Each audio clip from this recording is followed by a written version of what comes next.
Welcome back. 7:46, beautiful Monday on our hands. Well, Canadian CEOs are pledging against systemic racism. The plan is part of the Black North effort, an initiative that was created to combat anti-Black systemic racism in corporate Canada.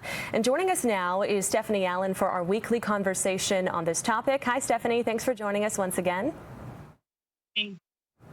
So, Stephanie, we've seen in recent weeks people from numerous organizations, news organizations, nonprofits, agencies, they've been speaking up on how and why tensions are persisting. What have you been seeing? Yeah, it's consistent. You're seeing this really kind of move in through now corporate Canada, the nonprofit sector. You're seeing a lot of conversations emerge around how services are delivered, representation on boards, and in senior management. It's a really important statement and recognition about the barriers that have been persistent for far too long. And speaking from experience, I have worked in this industry for almost 7 years now. I don't think I've ever had a manager who was a person of color. So if a manager or a CEO wants to take that first step to diversify their team, in your experience, what do you think would be that first step? I think it's really important to recognize and do some analysis of where the organization is at.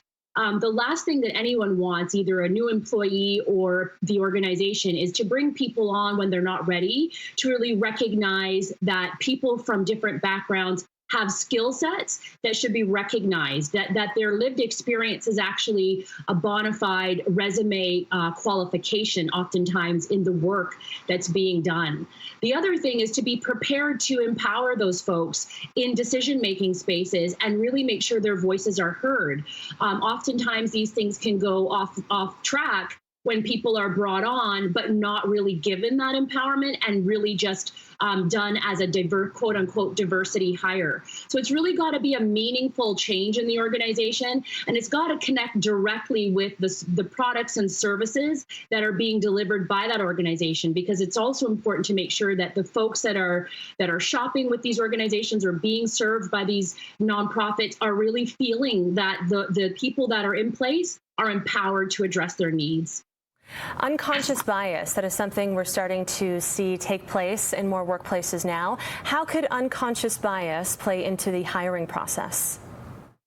Well, oftentimes we find unconscious bias shows up in really defaulting to our own norms and our own expectations. People that we have affinity with, or that we see, shared values or shared ways of doing things.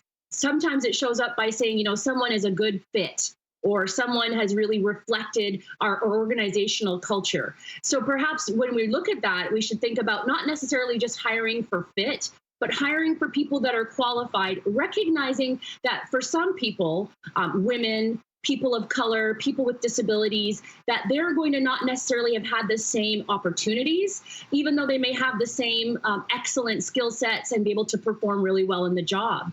So we've got to kind of unpack our own biases and structurally look at the ways that we have biases showing up in the recruitment and hiring process, such as posting job salary ranges. We know that people from disadvantaged groups don't negotiate the same way that people from privileged groups do. So their salaries are often lower. There's a lot of those kinds of things that need to be looked at.